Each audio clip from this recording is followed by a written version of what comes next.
আমি আমার আল্লাহকে বিশ্বাস করি, আমি আমার রাসূলকে বিশ্বাস করি, মহাগ্রন্থ আল কোরআনকে বিশ্বাস করি। কিরকম বিশ্বাস করি? কোন যুক্তি তর্ক ছাড়া বিশ্বাস করি। মানুষ জন্মান্ধ হয়, মায়ের পেট থেকে অন্ধ হয়ে জন্মগ্রহণ করে। আমি আমার মায়ের পেট থেকে ধর্মান্ধ হয়ে জন্মগ্রহণ করেছি। আমার মা ৫ ওয়াক্ত নামাজ পড়তেন, কোরআন তেলাওয়াত করতেন। আমি আমার মায়ের গর্ভ থেকে শুনেছি আলিফ লাম মিম যালিকাল কিতাব লা রাইবা ফি।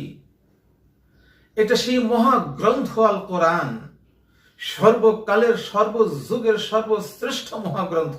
লা রাইবা ফি, এর মধ্যে সামান্যতম সন্দেহ সংশয়ের অবকাশ পর্যন্ত নেই।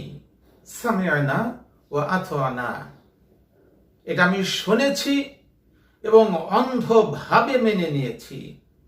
কেউ যদি আমাকে বলে তোমার ধর্ম মিথ্যা, আসো তোমাদের কোরআন খুলেই দেখাই, তোমাদের কোরআনেও ভুল আছে, আসো আমার সাথে বসো, এই শর্তে বসতে চাই।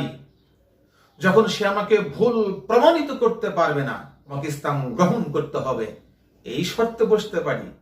কিন্তু সন্দেহ সংশয় আছে, এটা ভেবে বসতে চাই না।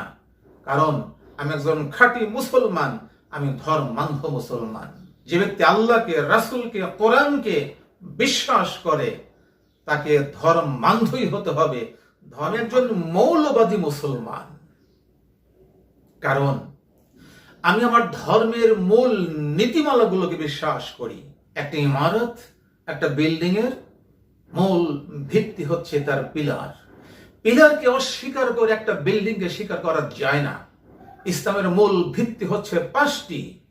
যেরকম মানুষের ন্যূনতম মৌলিক চাহিদা হচ্ছে খাদ্য, বস্ত্র, শিক্ষা, চিকিৎসা, বাসস্থান। খাদ্য ছাড়া মানুষ বাঁচতেই পারে না, বস্ত্র ছাড়া মানুষ চলতেই পারে না। এগুলো হচ্ছে মানুষের মৌলিক চাহিদা। অনুরূপভাবে ইসলামের 5টি ভিত্তি হচ্ছে মৌলিক চাহিদা, ইসলামের মূল ভিত্তি। সুতরাং এই মূল ভিত্তিকে আমি বিশ্বাস করি এবং এটাকে মেনে চলার চেষ্টা করি। সুতরাং আমি মৌলবাদী।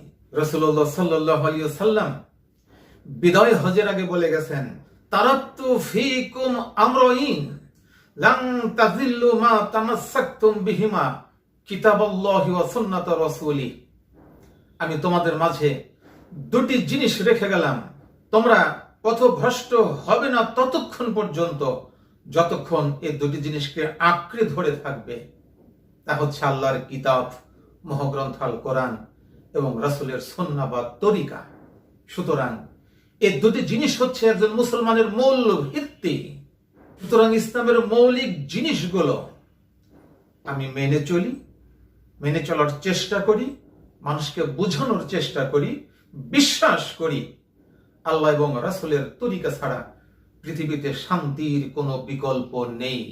সুতরাং আমাকে যে ধর্মান্ধ বলবে, আমাকে যে মৌলবাদী বলবে, তাকে আমি ধন্যবাদ দেব, আশীর্বাদ করব।